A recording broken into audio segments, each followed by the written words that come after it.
This is the book that Howard wrote, Good Chances. And when I read this book, I was in tears of the wonderful stories. You can't imagine the stories that Howard has and the many experiences that he's had over the years since the early 70s, late 60s even, when he first went to see Swami.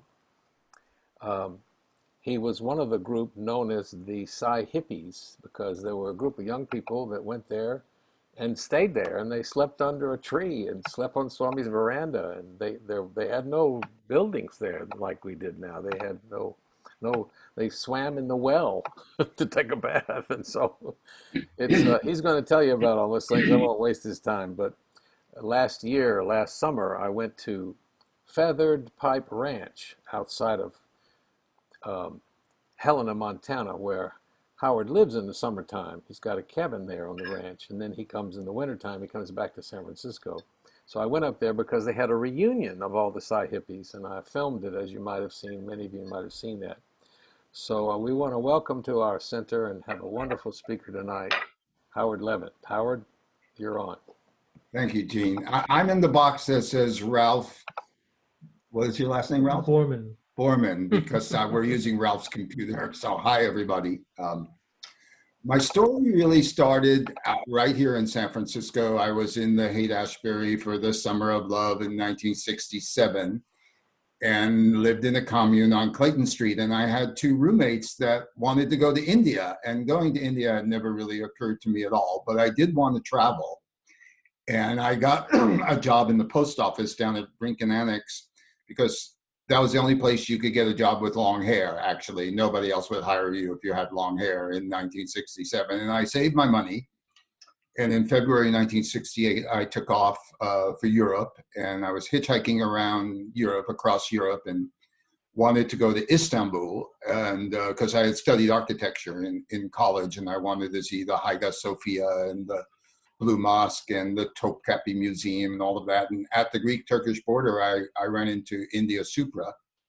And she basically said, well, we're all going to India. Why don't you go to India with us? And I said, oh, well, that sounds like a good idea. How do you go? And she said, you just go over land and take buses and trains. And I had met some hippies in Istanbul that were coming back from India. And so off I went to India and ended up in my traveling around. I heard of this Dr. Bindu Joshi up in Almora, who was a famous Ayurvedic doctor that some of the prominent figures from the 60s, like Allen Ginsberg and Ram Dass, had been to see. And Timothy Leary, I think, had been there. So I went up to see Dr. Bindu, and he took a liking to me. And he said to me, you know, you have to read the Bhagavad Gita. And I had never heard of the Bhagavad Gita. Maybe somebody had mentioned it to me in my travels. So I was actually the first Westerner to ever rent a village hut in Almora, because all the Westerners had always been, you know, stayed in big bungalows and nice hotels. And I had this little village hut up on the mountain with a view of the Himalayas. And it was 5 rupees a month, which was 50 cents in those days.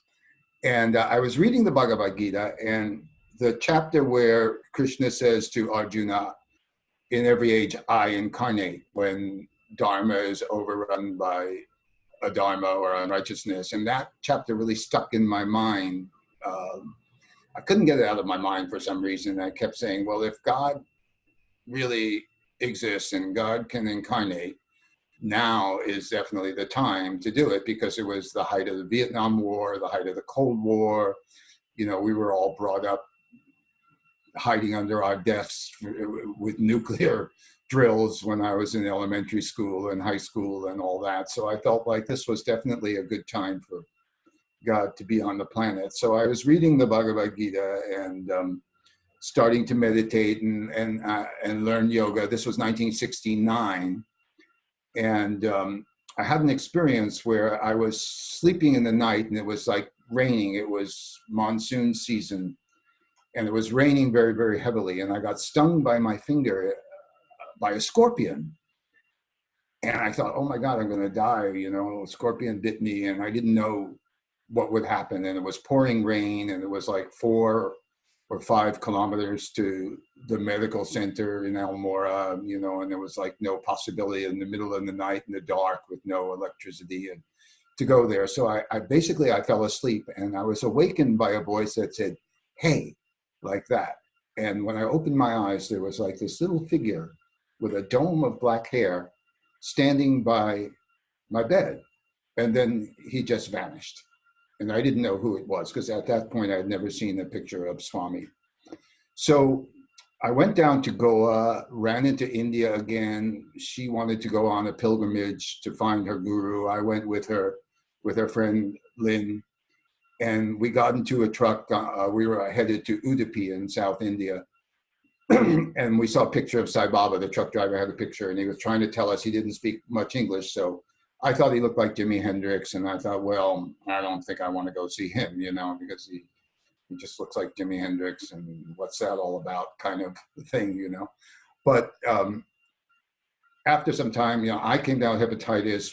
I tried to go back to America. They wouldn't let me on the plane, so I started traveling again.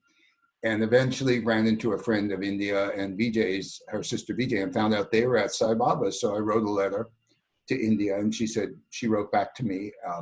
I was up in, I think, Manali and up in the Indian Himalayas. And she said, Sai Baba is the one we were looking for. So not knowing anything about Swami and hearing very little, I flew down to Bangalore and arrived in Whitefield, June 5th, 1970, 50 years ago. And the day I arrived, Swami left. He had a little Fiat car, an Italian Fiat. It had orange curtains in the back. And all I saw was his hand waving out the window, you know, and I was the 20th Westerner to show up, and India was there, her sister Vijay, and a couple of other people I had met in my travels were there, like Benno Weissner and Tony Milo. So Swami came back after about a week or so. He had gone to Puttaparthi, and we were staying in he had a very little college in Whitefield with some classrooms, and he had given one classroom for the gents and one classroom for the ladies. And there was a veranda, and Swami came back and he walked down the veranda and he looked at me, he stopped and he said, "New man." And then he gathered us all around and he said, "Where will you all stay? The college is going to begin in a couple of days. There's no place for you to stay." And we were saying, "Oh, Swami, you know, we don't know, you know," because some of the people were living out under trees and I was staying in a little hut in Belatur village.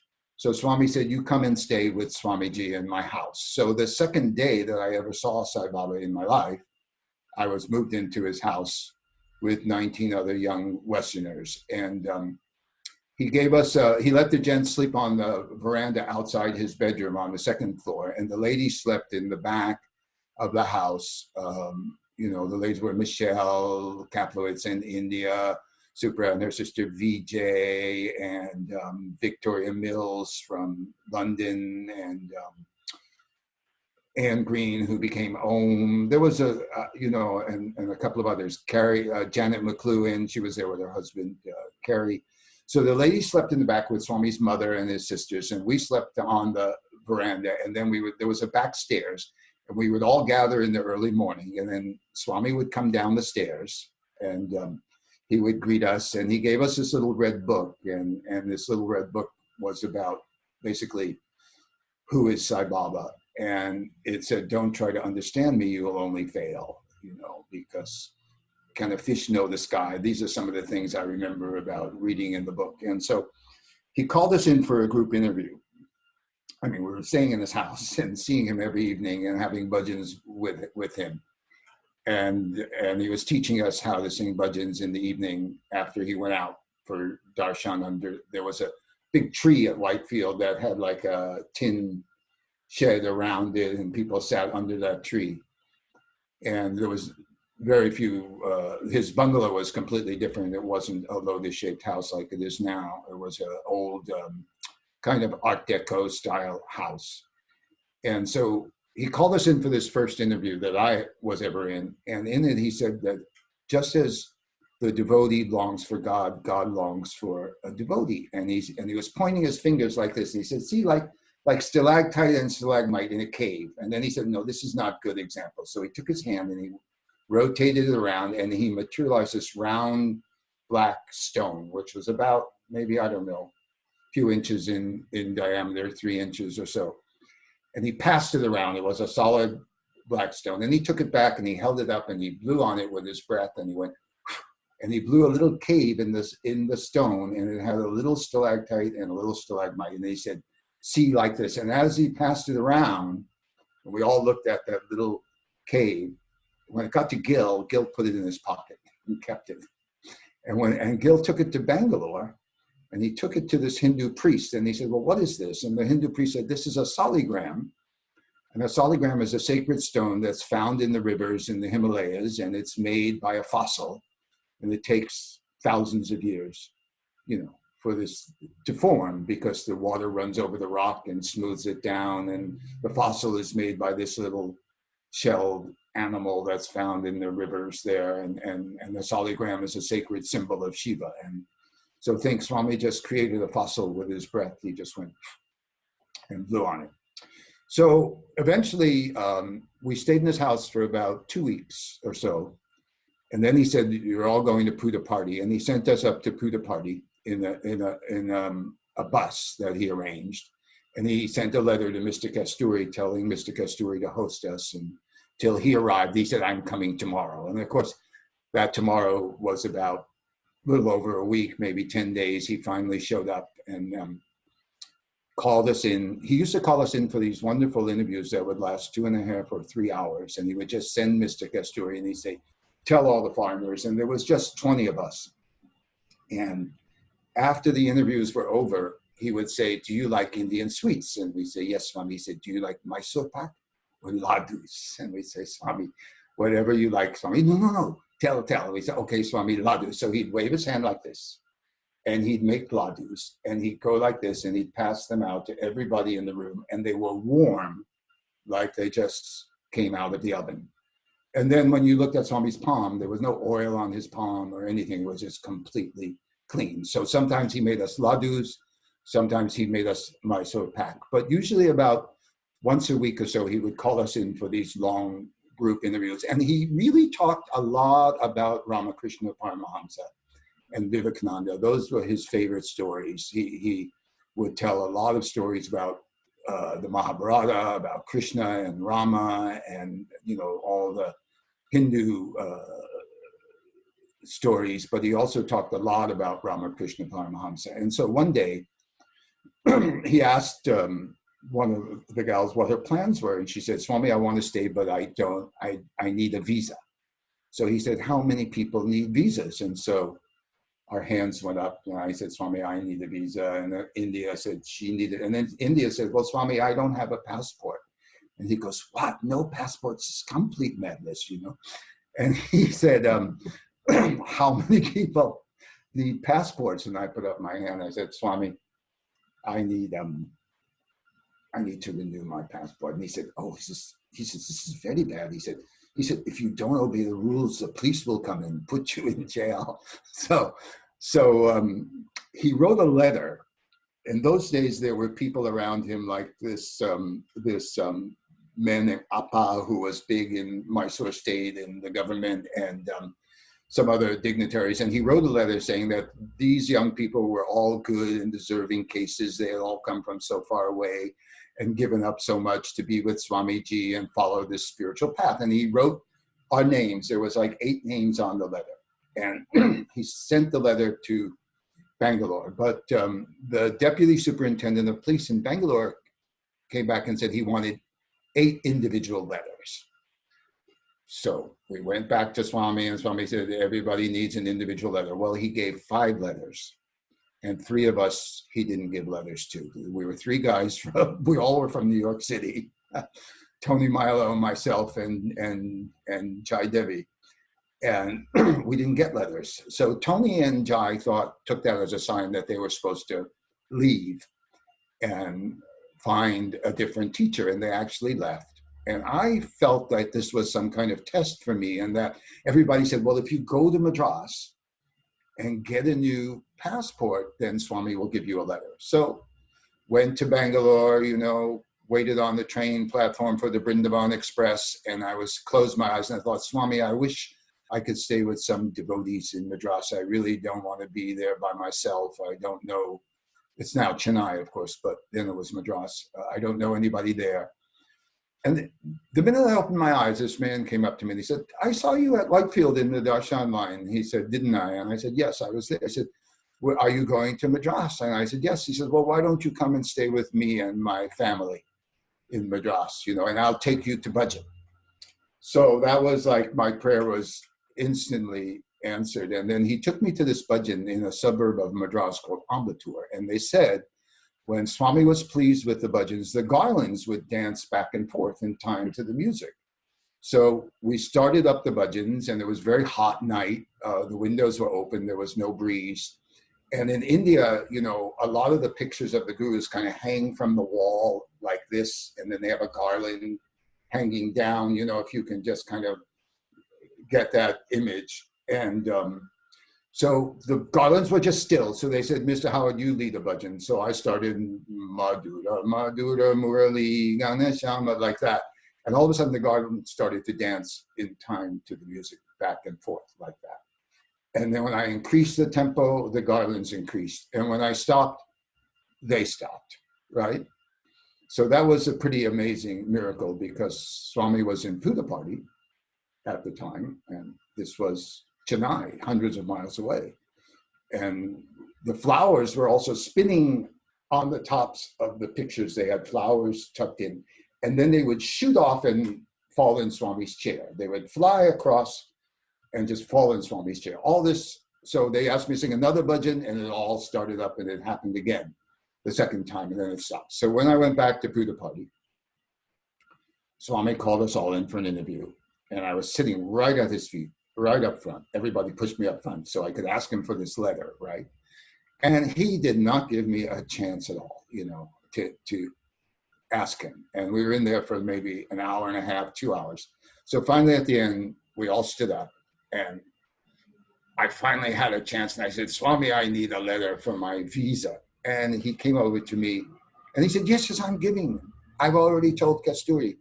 And I started to cry. So I was so relieved, you know. So he came up and he rubbed my chest like that. And he said, don't worry, I'm always with you. So that was the first, well, of course, seeing him materialize holy ash and soligrams and rings and lockets and necklaces and all that was pretty miraculous. But seeing the garlands dance in time to the music hundreds of miles away, that was pretty amazing too. I ended up staying all the way through 70 and 71 till Christmas 71. But around Christmas time in 1970, we heard a rumor that Swami was going to Goa. And we wanted, of course, to go. But Mr. Kasturi came out, and at that time we weren't staying in Swami's house in 71. We were outside, but we had garden privileges. So we could go in the gate and we could sit in the garden and meditate and see Swami come out. And he would come out in the garden and talk to us and joke with us. And I mean, it was just so much access. It was amazing. And so we heard he was going to Bombay, Goa, and then Bombay. And we wanted to go. So Kasturi came in the garden. He said, no, don't go. He said, it's going to be a very busy trip for Swami, and so we didn't listen. And about 5 of us or 6 of us, no, it was 7 of us, right? We were the 7 rockets. We got on the bus, and 30 hours we went to Goa. You know, in those days I was in my 20s. 30 hours on an Indian bus didn't mean anything. And when we got to Goa, we got permission from governor. He was staying at the governor's mansion, which was this beautiful mansion on a peninsula overlooking the Arabian Sea that had been built by the Portuguese colonists, you know, for their governor or whatever. And so this was a beautiful place Swami was staying in. When we got to the mansion, we were allowed in. We got to the gate. They called in. Swami said, yes, we could come in. Swami had an appendicitis thing and canceled his talk. And but we were still allowed in. And within the next day, he was up and around after this appendicitis. And there was one step where we were waiting. It was like a big veranda that overlooked the Arabian Sea. And there was one step up for Swami to go into this big grand dining hall. And he would stop and talk to us and when he stepped up the step, he was very careful, and he went down the step because his side was still hurting him a little. And then he told us to come to Bombay with him, with now Mumbai, of course. So we went to Bombay, to the Dharma Kshetra, and he gave us some rooms there. And also we had the regular darshan with the public, but then we were allowed up into Swami's house where we attended music concerts. And that's when he said, he came out one evening after a music concert. We were waiting right outside the lotus-shaped house at Dharma Kshetra, and he was going over to the guest house where Dr. Hislop and Indra Devi were staying, and some other people. And he said, that's when he said to us, this is good chance for you. Because he said, in the future, there'll be many, many people trying to see Swamiji. So that's why I titled my book, Good Chances, from what Swami said. And then after Bombay, we went back to Puttaparthi, and I stayed all through 1971. I got a letter from the Indian government saying my visa was expired and I'd have to leave the country to renew my visa. So I went to Swami. You know, in those days we could just say Swami, Swami, and he would stop and you know, listen on the darshan line. And we had the front 2 rows saved for us in the mandir for the foreigners. And in those days for bhajan, on the men's side it was about half full, and on the ladies' side about 3/4 full for bhajans. That's how few people were there. And there was no ornamentation. You've seen pictures of how it looked. It was just like a square mandir, and it was painted green and white. There was no fancy sculpture or anything like that. And so Swami said to me, he said, go to Ceylon. It hadn't been changed back to Sri Lanka yet. He said, go to Ceylon. He said, you tell your experiences. I'll have Mr. Kasturi write a letter to the president of the Sai Samiti. They called them Seva Samitis in those days. So, and then Swami said, my car is going to Bangalore for repair. You can go in my car to Bangalore. So I was on the veranda, which wasn't a big deal in those days because everybody was allowed on the veranda. There were so few people. And I was waiting for the driver. And then suddenly somebody came downstairs from Swami's room and he handed me a big package of vibhuti. Swami wants you to have this vibhuti. So I go in Swami's car with the driver. I'm sitting in the back seat of Swami's car and going to Bangalore, and I had nothing else to do. So I counted the packets of vibhuti, and there was like 50 packets of vibhuti. So I get down to Tiruvannamalai, not Tiruvannamalai, I'm sorry, that's the place where you catch the ferry to Sri Lanka. I forget the name of it. It's down in South India. And they said to me, you need a cholera shot to get into Sri Lanka, to Ceylon. And I said, well, I don't have a cholera shot. So the guy at the customs desk, he said, well, you have to get a cholera shot, and then there's a 10-day quarantine before we can let you go to Sri Lanka. And I said, oh my God, what should I do for 10 days? And he said, well, why don't you go take the train overnight and go to Madurai and see the Meenakshi temple. It's a beautiful temple, and you can spend your 10 days like that and get your vaccine there and enjoy South India, and then come back, and then you can go to Sri Lanka. So I said, fine, you know, what else could you do? So I got on the train overnight and I go to Madurai, where the famous Meenakshi temple is. And I get to the train station. It's about 6 in the morning, and there's somebody sleeping on the counter that says information desk, right? So I got my little backpack, my 50 packets of vibhuti in a plastic sack, and my sleeping bag. And so I asked him, where can I get an injection, a cholera shot? So he said, oh yes, cholera shot, cholera shot. So he drew me a map, right? So I follow this map, and it leads me to the Sri Sathya Sai nursing home. So I said, oh, okay, this is where you get your cholera shot. Great. So I ring the doorbell, and nurse opens the door, and she said, I said, I've come from Puttaparthi, and I need a cholera shot. And she says, oh, no, we don't do cholera shots here. She said, that's way over on the other side. But she said, let me get the doctor, because he'll be so happy to see somebody from Puttaparthi. So I said, great. So the doctor comes down, you know, it's early in the morning, he's tying his lungi and everything, and we sit in his office. And he said, 3 days back, I wrote Swami a letter asking him for 50 packets of vibhuti. And I'm waiting for that vibhuti to arrive. And I said, well, I have 50 packets of vibhuti, and obviously it's meant for you, because I was totally sent to the wrong place. It was all just, it looked like it was all just a coincidence, but we know it wasn't a coincidence. So I gave him those 50 packets of vibhuti and stayed in Madurai. He was very nice. He hosted me, sent me around. So finally my 10 days were up. I went to Sri Lanka. And I was in Sri Lanka and gave talks. I went all over the island. It was quite beautiful. And then the Indo-Pakistan War broke out in 1971. And they said they wouldn't be able to give me a visa to go back to India because of the war. They weren't issuing visas. So I'd have to go back to America. So I called my father in New York. And in those days, to make a call, it took hours. You had to book a trunk call and wait and everything. So I got a ticket on Swiss Air through Mumbai and then on to New York. And when I got to the airport in Mumbai, I had to go through customs, and the guy said to me, the customs official, he said, do you want to have a 3-week landing permit? They had a thing, like if you arrived at the airport, they would give you a 3-week visa. They called it like a landing permit. And I said, I thought you weren't issuing any visas. He said, oh, no, we can give 3 weeks to you. No problem. So I immediately went to Swiss Air, changed my ticket for 3 weeks later. Those days you could change your ticket without any fee. It was free to change your ticket. So immediately called a flight to Bangalore, went to Darshan. Swami comes up to me in Darshan and he says, come to Madras. We're all going to Madras.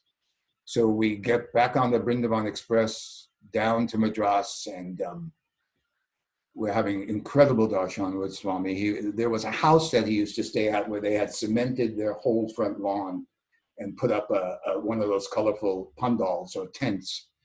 And we were there. So one morning, Swami came out very early. We were there because usually there was a very early darshan, like 6 in the morning.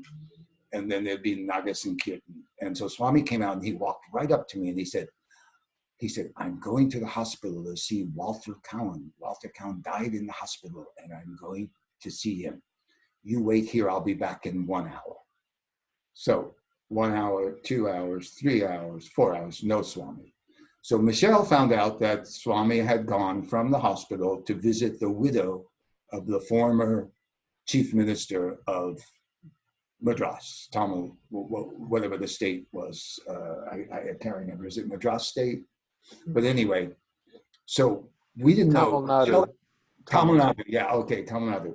So Michelle remembered that where this lady, she had been visiting the year before, and she remembered that it was a very swank neighborhood.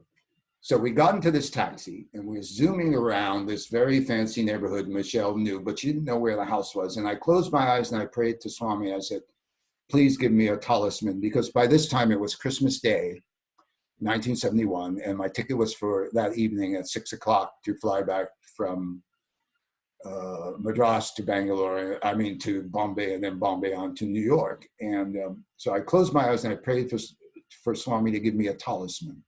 So finally we see this house with this tent, this pandal, colorful tent. And we said, that must be it. So we get there and of course, Swami's there. And so we get out of the cab, we're standing in the pandal with other devotees, and Swami comes out of the house, walks right up to me and he said, I'm going to the hospital to see Walter Cowan. I'll be back in an hour. The same thing he had said early in the morning. So this time he did come back in an hour and he called us into a private room for an interview. There was myself, India, Leela, a couple from Hawaii, Steve and Irene, Al, who were just wonderful people, and a couple of other people. And in the course of the interview, he looked at me and he said, you have dirty thoughts and doubts. And I said, what should I do about that, Swami? He said, don't worry, he's passing clouds.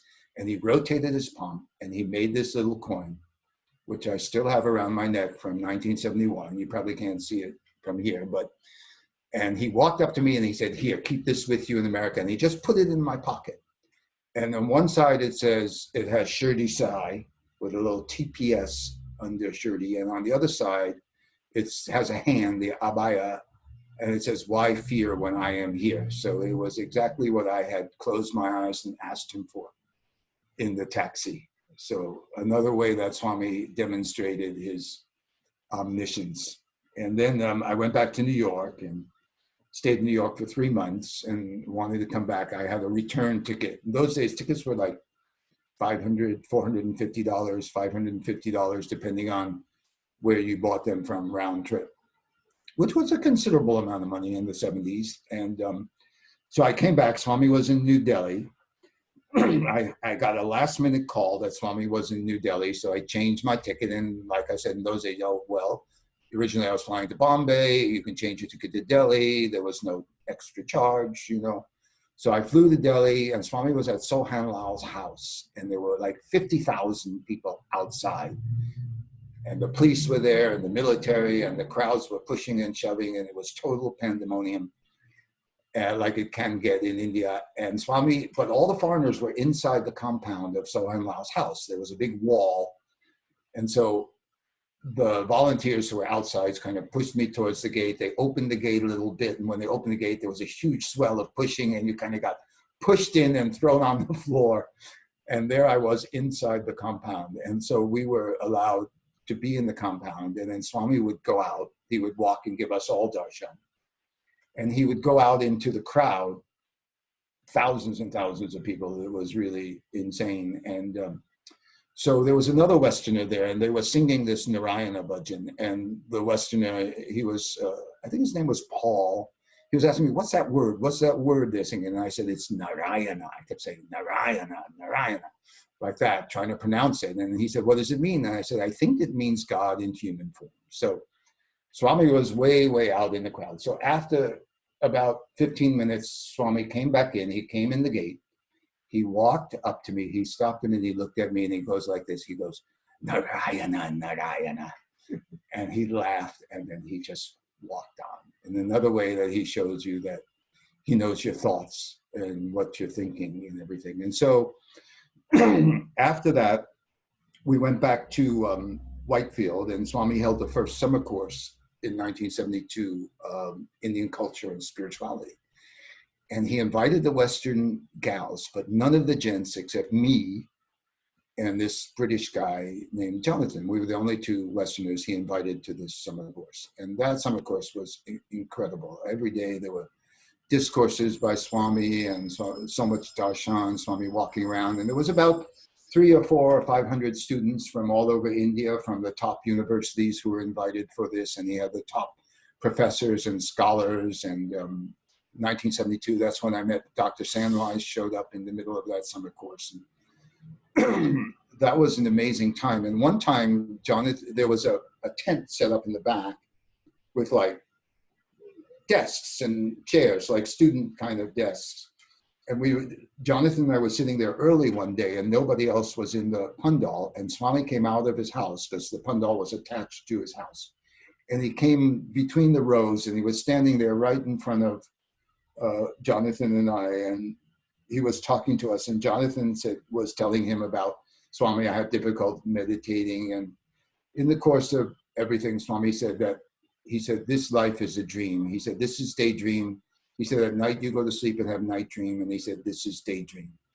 And it was just amazing that he was just sort of standing right in front of us and giving us a chance to ask him anything we wanted to ask him. And then, so after the summer course was over, we went, we were in Whitefield. We went back to, no, we were still in Whitefield, and I needed a letter from my visa again, because I had been there like by now 3 months, and I wanted to get another month and another 3 months or another year. I forget why I needed a letter, but they wanted me to get a letter. So I kept asking Swami, trying to ask him, but he wouldn't give me a chance to ask him. And I had a place in his garden, which was my special place, you know.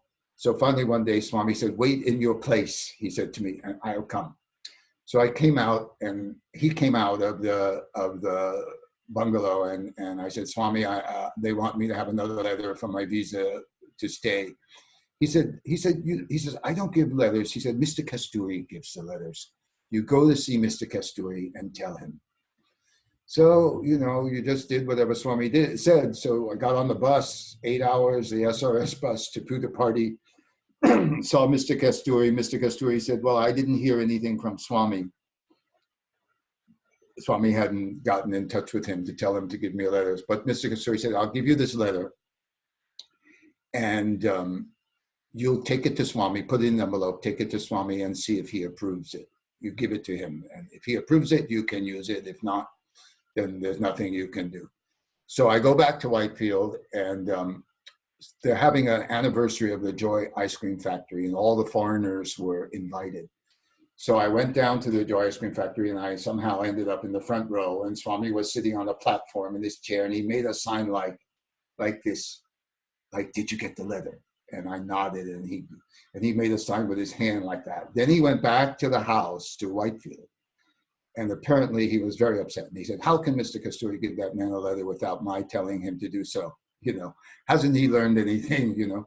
So I found out Swami was really mad at Kasturi for giving the letter, and I didn't know what to do. So we went back to PARTE, and they were constructing the canteen, and they were constructing the Purnatendra, and I don't know what came over me, but I had to find out if Swami approved of this letter, and I knew he was going to inspect the canteen, so I hid behind the door a couple of hours early down there. And when Swami came in the canteen, and there was nobody else there, and it was just under construction, you know, it wasn't finished, I jumped out from behind the door, and I opened this letter, and I said, Swami, I need this letter. I need you to approve this letter. He said, where did you get this?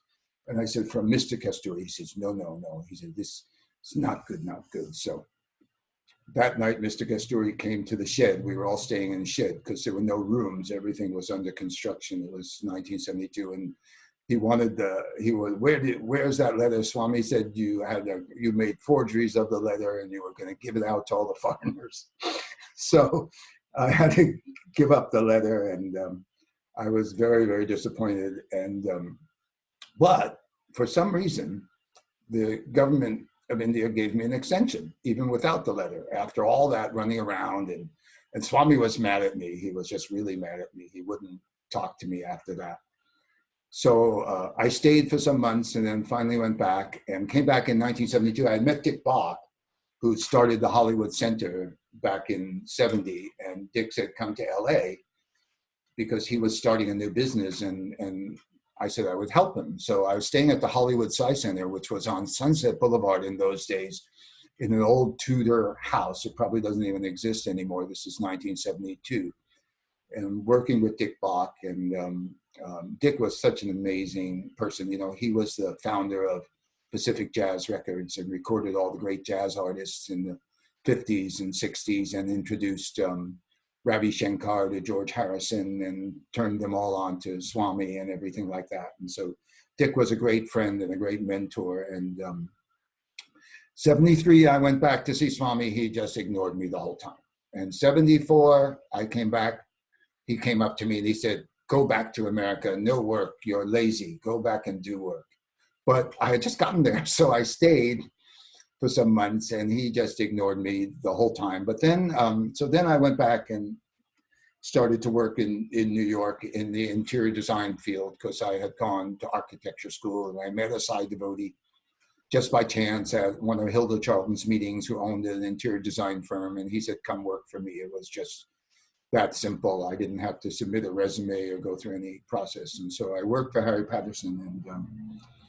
And then in 77, Michelle and Vijay were going back to ask Swami if they could marry.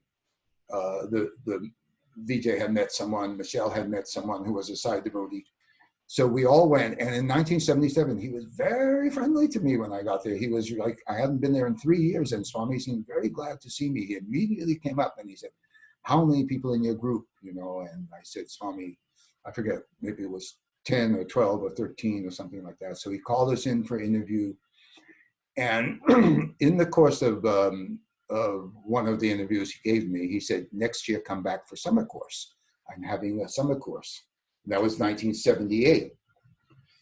So went back to New York, was working for Harry Patterson, was very, I had a lot of allergies in New York and I wasn't feeling good. And I really wanted to move to California where the weather was milder. I didn't like the snow. I didn't like the ice. So 78, came back for the summer course. And after the summer course, I really, really wanted an interview with Swami to ask him what, if I could move to California, you know. So I finally got the interview and Swami said to me, what about your work, sir? And I said, Swami, I want to move to California. I don't like, and he said, why move? He said, native place is best. I said, but Swami, my health is very bad in that cold, damp climate I want to be in. Not that San Francisco was much better, but he said, I want to be in a better climate. And he said, well, what do you really want to do? And I said, well, what I really want to do, it just came out. I said, Swami, I want to stay here and work for you. And he took my hands, he had both my hands. He said, yes, yes. He said, I'm building a planetarium. He said, you go back and get planetarium training and come back and work in the planetarium.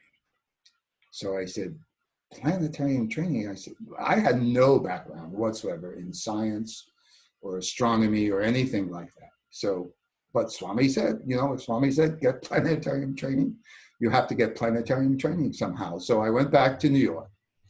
And my late friend, John Gilbert, who was a devotee who passed away in the 70s of cancer, he said, he found out, and there was no internet in those days, mind you, but he found out there was an international planetarium conference being held in Washington, D.C. So we went down and all these different universities had booths set up with their planetarium courses. And Swami had said to me when he was holding both my hands, he said, the last thing he said, there's a planetarium in California. So San Francisco State was the only school that would allow you to take a planetarium training course without a Bachelor of Science degree. So I met this woman there who was teaching physics and astronomy, and she was hosting the booth. And she said, you can come and audit the course. I told her what was going on and everything, and she thought it was fantastic. So I came out to San Francisco in January 1979 to take planetarium training at San Francisco State University. Completed the course, went back to India, did a whole year of planetarium training, went down to Spitz Laboratories in Chatsford, Pennsylvania to learn how to use a Spitz 512 planetarium system, sent Swami literature on it through Goldstein and everything. So I come back in 1979 and expected, you know, Swami to take me in and all this planetarium being built. And I found out the planetarium project's been shelved. And Swami's just ignoring me, you know, I mean, just not giving me any chance. Usually in darshan, I could go like this and Swami, and he would stop and listen to what I said. And so he's ignoring me. So finally, he let me stew for about 10 weeks. I think it was 10 or 11 weeks. I was just sitting there thinking, well, now what? You know, I gave up everything, left my job, gave up my little cottage, and I was living in Westchester up in Pound Ridge, New York, and came to do this planetarium, and there's no planetarium. So one day he walked up to me in the darshan line in Puja Party, and he said, there's no planetarium. What can I do? Go back to any work there. And he walked away. So I just broke out crying, you know, and everybody came up to me after darshan and said, what did Swami say to you? Why are you crying? What did he say? You know, and so that evening in the bhajan, Swami is sitting in his chair, he's writing and he's looking at me and he's going like this and, you know, looking very compassionate, and I'm just tears streaming down my face and I'm just totally dejected and devastated. So the next morning, he comes out and he walks around the circle where that lotus used to be. This is all before Sai Kowan Hall and all the fabulous stuff. He walks around the circle and he says, I will see you tomorrow. And then he just goes back in. So that was the entire morning darshan. He just walked around the circle, stopped at me, and he said, I will see you tomorrow. So next morning, I go up to the veranda, calls me in with a bunch of people, and he sits in his chair and he says, see, there's no planetarium. What can I do? And they had actually ordered a small miniature planetarium for the college at Whitefield to kind of psych the students up about the big planetarium that was coming. And he said, see, he said, I wanted a big, he's so childlike, Swami, and so sweet. He says, see, I wanted a big planetarium. He said, but they sent me a small one. It's all made of plastic. Everything in America is made of plastic. He said, what can I do? And he blamed it all on Goldstein and Bhagwan, and he said it was all their fault. And he said, go back to America. And he said to me, do engineering and construction. So I thought, what? You know, engineering and construction, I have like no background in engineering. I was doing interior design, you know, interior decorating and stuff for very high end through Harry Patterson. And I had no background in engineering and construction. I didn't know what he was talking about.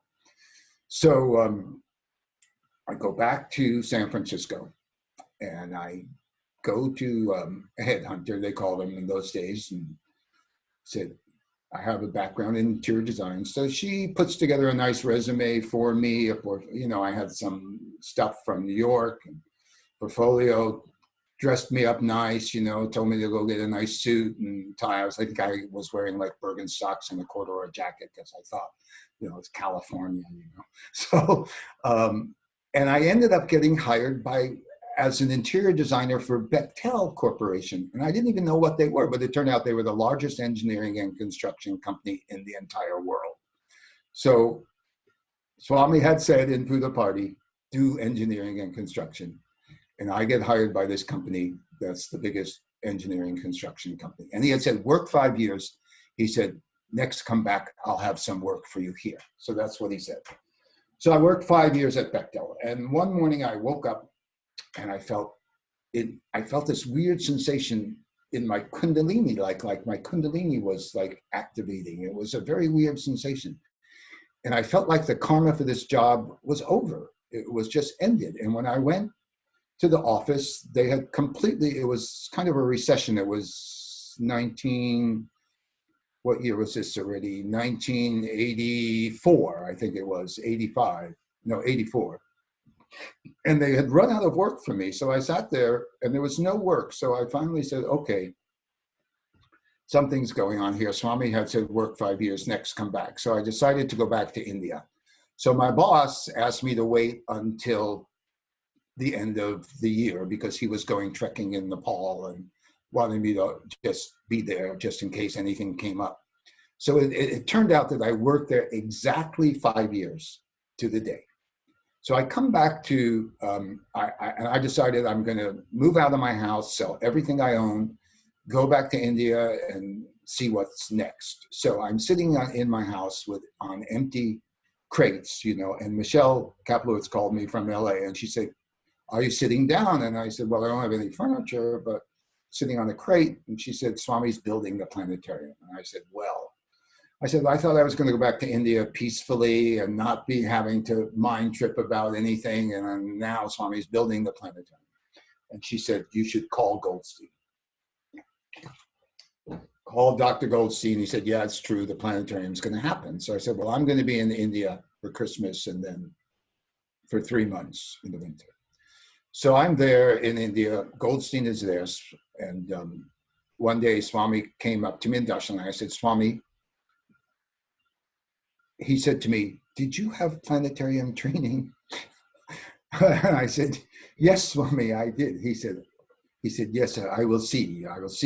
So apparently he went in the car with Goldstein and they talked about it. And he said to Goldstein that I could come and work in the planetarium and we'll see if I can adjust, you know, because I had been in San Francisco for 5 years and I had been doing very well, had a beautiful house and living quite a nice life at the time. And so Swami said, let's see if he can adjust. So I decided I wasn't going to wait around for the planetarium to be constructed. I would come back when it's ready, right? So I went back to New York to see my parents and ended up through a connection getting a job in this architecture firm in Manhattan. And it was a temporary job. It lasted for about 3 or 4 months. And then I decided to go out to Montana and see India at the Feather Pipe Ranch and was spending time there and helping out at the ranch. And I get a phone call from Dr. Goldstein. And it was like August of 1985. And he said, can you be in India by November 1st? Because they want to open the planetarium for Swami's birthday. And I hadn't done anything with planetariums for 5 years. I went back to interior design and was, working in San Francisco for the Bechtels, and they had 7 homes. They were billionaires even in those days. And their corporate suites and executive suites and doing all that. And so I had to go back to Chatsford, Pennsylvania to Spitz Laboratories because Swami ended up they ordered a Spitz 512 planetarium. There are 3 companies at that time that made 3 or 4 in the world. One was Spitz in Pennsylvania, one was Zeiss in Germany, Minolta in Japan, like that. So there weren't that many places. So Swami went with the Spitz 512 planetarium. So I went back to Chatsford, Pennsylvania, and my dearest friends, Robbie and Suzanne Levin in Philly, Robbie drove me down there every single day. Got a refresher course for about a month. Flew to India, and there's the planetarium under construction, and so I'm in the planetarium, and Swami comes up the stairs, and he looks at me like, just like I'm supposed to be there. He doesn't say anything. And we got it ready enough, even though there was more work to be done. There was still some gaps where we hung black velvet cloth, and we got it ready enough for the opening of the planetarium. And that was at the World Conference in 1985, and there was maybe hundreds and hundreds of thousands of people there in the stadium. And then for the opening of the planetarium, Swami came up to the console, and there was this big console. And if I looked at it today, I would have no idea what to do. It's probably just a laptop today, but and I programmed the show so that the music from 2001 Space Odyssey would come on, and the star projector would slowly rise up. So Swami is standing there at the console next to me, and I said, Swami, will you like to start the planetarium? And I showed him the button. So he pushed the button down, and I said, no, Swami, you have to push the button up. He goes, oh. And so he's holding the button up, and the star projector starts to rise. And I said, Swami, do you see the star projector? And Swami said, no, I can't see. I'm very short. So finally, the star projector came up, and Swami sat down, and we had this planetarium show. And then he let me walk him, hold his hand and walk him down the aisle and out to his car, holding his hand the whole time. And outside, there was just like hundreds of thousands of people. It was a huge thing. And so that was it. And then the planetarium shut down.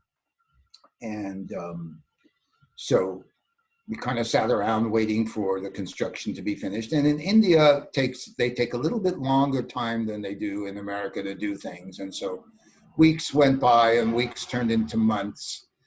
And Swami would come down and visit at the planetarium. And one time he came down and nobody else was there. The rest of the crew was gone, and I was alone. And Swami pulled up in his car, and he came out. So he wanted me to walk him around and show him everything. So we're walking around the planetarium, and I'm showing him this, and he's looking at that. And he said to me, he turned to me and he said, in the future, he said, many, many, many people will come to see Swamiji, he said. So this has to be nice, And so in March, everybody went to Whitefield after Shivaratri. And I call that the month of miracles, because Swami just did so. I was on the driveway with the students, other people who were there, like Howard Murphy was there, Maynard Ferguson, the famous jazz musician who passed away, was there.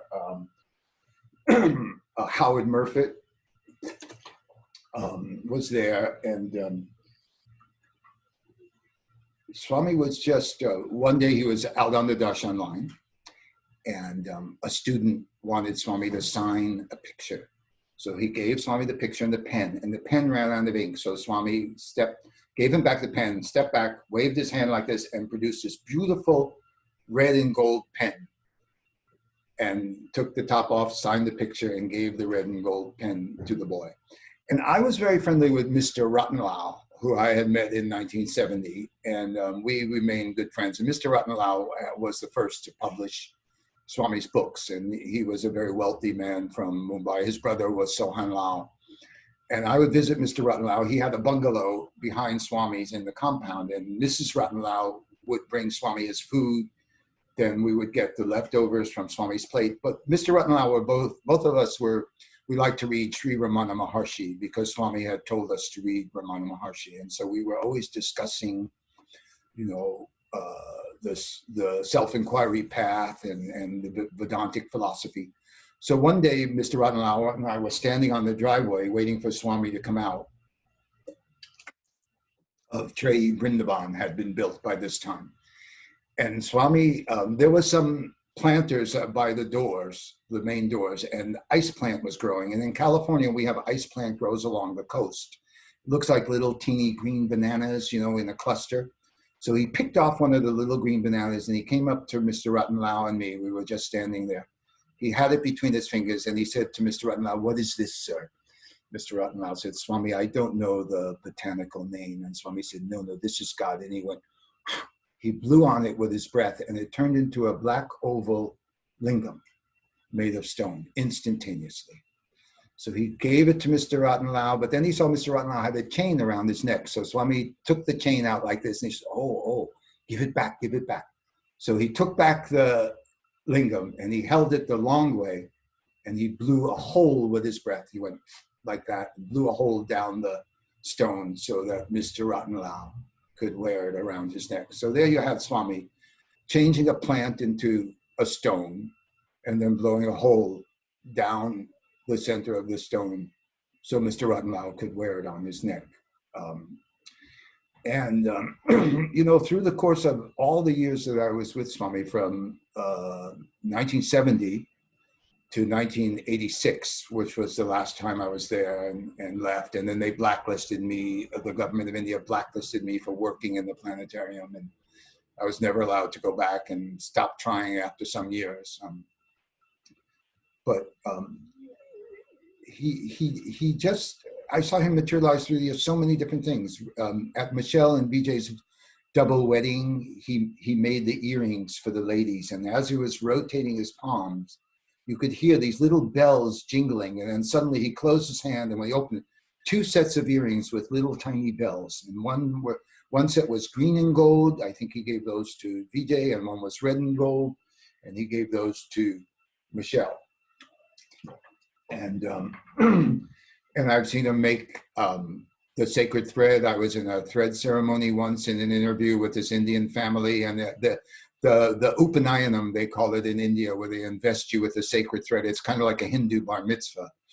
And Swami materialized the thread and he pulled it out of his hand and he put it around the boy's neck and he did these prayers. And he would materialize, I've seen him do many rings where he would take a cheap ring off of somebody's finger and say, "Now I'm going to make you a valuable ring." And he would just blow on it and change it completely into a diamond ring or a gold ring or something like that. I mean, he just had this ability to transform matter completely. And then in the Howard, last, yes. let me ask you. We've got about 10 minutes. So, Okay, and I sure. know that, are you telling me that you haven't been back since 86? No, I haven't been back since 86. Wow. But I've had many dreams and many experiences. And what happened in 1980 was the last 10 minutes. The woman I met in Washington, D.C., who hosted the San Francisco State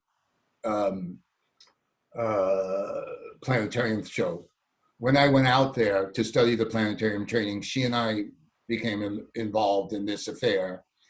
And she was an astrophysicist, and I thought I was supposed to marry her. And she was invited to go to China to teach at Beijing University. So I asked her if she would stop and see Swami and ask Swami if we're supposed to be married. So she went to Puja Party and she gave Swami a letter. Swami took the letter, read it, and just threw it back to her and walked away. So she felt no, that Swami definitely didn't want us to be married. And then she went off to China. And I waited for her for about 8 months. And then finally she came back and she said, no, she told me what happened, and she said, I definitely don't think Sai Baba wants me to marry you. And I'm going to go get my doctorate in astrophysics in Berkeley. So I was so mad at Swami. I was so devastated. I was lying in my room. I was living upstairs at the San Francisco Center in Hayes Valley. And I was so mad at Swami that I looked at his picture. I was lying in bed and I got up and I took my flip-flop and I just threw it at his picture and said, I hate you, Swami, and I never want to see you again. So then I'm lying there in bed and there are lights, the street light is coming through. I had like bamboo shades over the window, so the street light is filtering through. And I heard these two cherry bombs. It sounded like cherry bombs go off inside my head. There was no pain. It was like two loud bangs. And then suddenly I looked up and there, out of a blaze of light, Swami appeared from the waist up, out of this blaze of light. And he was floating over my bed and he reached down and I reached up and we held hands. And I said, Swami, is that you? And he said, yes, yes. He said, don't worry, I'm always with you. And then he vanished into a blaze of light. And it was such an amazing experience. And then 6 years later, in 1986, I had 3 interviews before I left. And in one interview, he leaned over in his chair and he said to me, 6 years back, there was that girl you wanted to marry, confirming the experience. And, when I came back from Puda Party in 86, I went back to Feather Pipe Ranch and ended up becoming the manager and staying there over 20 years. And we developed international yoga vacations. And every time I went abroad, Swami would come in my dream. And then for many, many years, very significant dreams. And recently in 2014, I was diagnosed with CLL, which is chronic lymphocytic leukemia, which is fortunately treatable. And I'm on a pill I take every day. And Swami, when I was diagnosed with that, Swami came in my dream and he held my hand. And then it was a slow developing kind of leukemia, so they don't start you on the medication until it gets to a certain level. And when it got to a certain level and they were starting me on the medication, I knew cancer drugs were very, very, very expensive. And I didn't know what I was going to do. And then one night, Swami came to my dream, and it was a very quick dream. He just said, think of Swamiji. And this was 2017. So the next morning, I get a phone call, and it's the pharmacy saying, your medicine is ready. So I said, well, before you send it, how much is this going to cost? And they said $1,000 a month after Medicare, after my copay with Humana and everything, $1,000 a month. So I said, well, I can't afford that. It's too much. So she said to me, well, would you like to apply for a grant? And I said, how do I do that? She said, well, I'll call you back in 1 hour. You do it on the phone. They called me back in an hour. I answered some questions and they approved my grant. And every single year I get reapproved with a phone call. And it's been that simple. And Swami had come to me the night before in the dream and he said, think of Swamiji. So the medicine they gave me the first year wasn't working very well. And my white blood cell count was still very high. I was invited to Australia to speak on Swami 2017. And even with a high white blood cell count, I went there and I was very weak. I couldn't walk up hills or anything, but they took wonderful care of me in Australia. They were amazing. And but the medicine still was not working the way it should be. So Sharma, who hosted me down in Sydney, went to Puda Party and he sent me fresh vibhuti. So January 2018, he sent me that vibhuti. And when I started to take the vibhuti, within a week or so, my white blood cells came way, way down and the medicine started to work.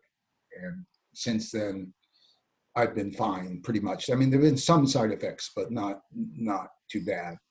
So I take vibhuti every day with my medication and chant the vibhuti song. And that's just another one of Swami's miraculous things that he's done for me in my life. So it's been a great blessing. Howard, we're so grateful to have you here tonight. Thank you. It's a real treat to hear these stories. And you will certainly be in our hearts and minds forever. Thank you. And you'll be on the internet forever. Oh, God. And we're very, very grateful for your Thank coming you. tonight. Thank you. Now, if you want to go to bed and want to No, close, it's if okay. people have some questions they want to ask me or anything. Okay. Do we have any questions? Anybody want to ask Howard a question? I think we're all full. We're full. Good. Now, if you want to, we have another 15 minutes or so of prayers. So if you want to go and rest, because I know you're up past your bedtime, and if you want to close, we can go ahead and do our prayers and say goodnight to you, or you can stay with us, either one. So no worry. And we want to we especially want to thank Ralph Borman, Yeah, Ralph. who is with Ralph. Can you come and get in the picture? Let everybody see you for a second. This is There he Ralph. is. This is Ralph Borman. Ralph actually went Showing your face. yesterday to make sure this broadcast would work, and went to Howard's apartment, and we checked the internet system and everything to make sure we would be able to have a talk tonight. Thank you very much, Ralph, for coming, and Howard, thank you so much. You're welcome. And I'm going to turn it over to Daniela, who's going to do our closing prayers, and if you need to go, there's no problem at all, okay? Okay, thank you Thank so you, much. Howard. God bless you. Sai Ram. Sorry. Okay.